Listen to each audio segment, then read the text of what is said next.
What was done cannot be undone, but we can end the silence.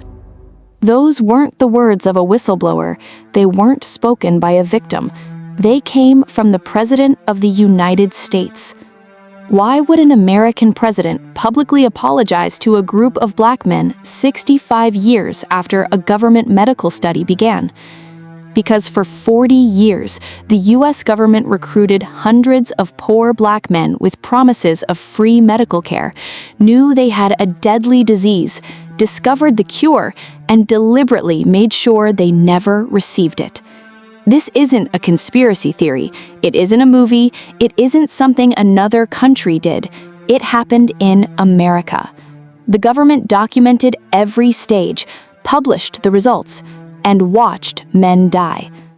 This is the story of the Tuskegee Syphilis Study, one of the darkest betrayals in American history. The world before. To understand why this happened, you need to understand the world it was born in. It's 1932. The Great Depression is destroying America from the inside out. Unemployment is catastrophic. Soup kitchens stretch around the block. And if you are a black man living in Macon County, Alabama, life is already extraordinarily brutal. Macon County is one of the poorest regions in the entire country. Sharecropping has replaced slavery in name only. Most families here live without electricity, without clean water, and without any realistic access to a doctor.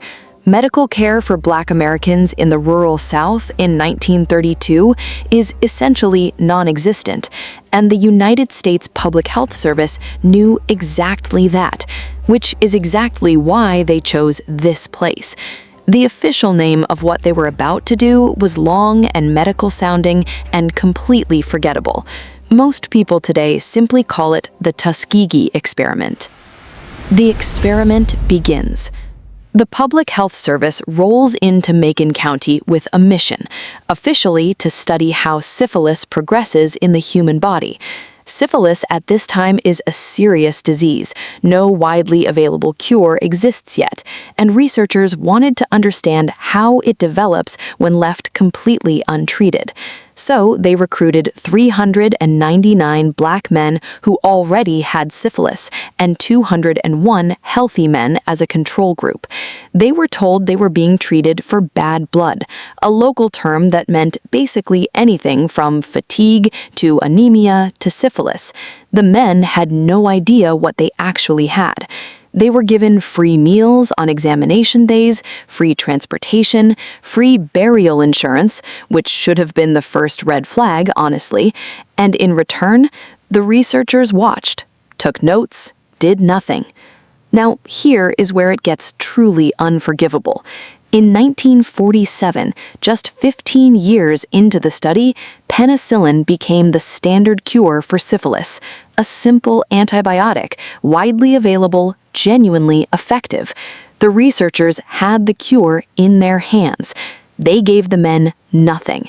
They actively worked to make sure the men didn't receive penicillin from anywhere else either, blocking them from draft board treatments during World War II, keeping them away from other health programs. The study continued. The cover. How they kept it going. Here is the part that should make you genuinely angry. This wasn't some rogue operation run by a couple of bad actors in a basement somewhere. This was a federally funded, government-approved, annually reviewed program. Dozens of doctors and health officials knew about it. Papers were published in medical journals. Findings were presented at conferences. Everyone knew. And the men kept coming back, because why wouldn't they? These were the only doctors who had ever paid attention to them. The free meals were real. The care felt real. Trust is an incredibly powerful thing, especially when you've spent your entire life being told you don't deserve any. The experiment was designed to last 8 months. It lasted 40 years. The whistleblower. In 1966, a public health service investigator named Peter Buxton read the details of the study and was horrified. He wrote formal complaints. He raised ethical concerns through official channels. He pushed and pushed. He was ignored, repeatedly. So, in 1972, Buxton did the only thing left to do. He leaked everything to a journalist. On July 25, 1972, the story broke across American newspapers simultaneously. The public reaction was immediate and volcanic. Congress launched investigations. The study was shut down within days. But by then, the damage was irreversible. 28 men died directly from syphilis. 100 more died from related complications. 40 wives had been infected. 19 children had been born with congenital syphilis. All of it preventable. The aftermath. In 1973, a class action lawsuit was filed on behalf of the survivors and victims' families. The government settled for $10 million, which sounds significant until you divide it among hundreds of families and realize what this actually says. That this was the price they put on 40 years of deliberate neglect. It wasn't until 1997, 25 years after the exposure, that a sitting U.S. president formally apologized. President Clinton stood in the White House and said directly to the 8 surviving men present, "What was done cannot be undone, but we can end the silence." The men in that room had waited their entire lives for those words. Some of the victims never lived to hear them. The legacy. Why it still matters.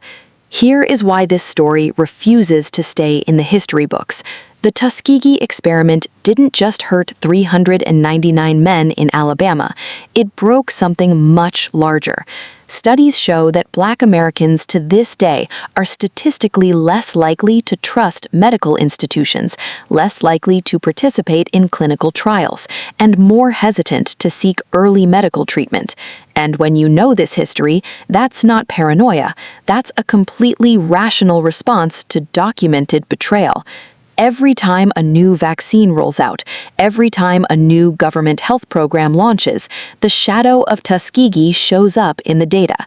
The most dangerous thing this experiment did wasn't what it did to those 399 men. It's what it taught an entire community about who gets to be trusted with their lives. Outro. The United States government ran this program from 1932 to 1972, 40 years across 12 presidential administrations, through World War II, the Korean War, the Civil Rights Movement, and the moon landing. While America was busy telling the world it stood for freedom and dignity and human rights, it was watching men die in Alabama and taking notes. History doesn't ask you to be comfortable. It asks you to pay attention.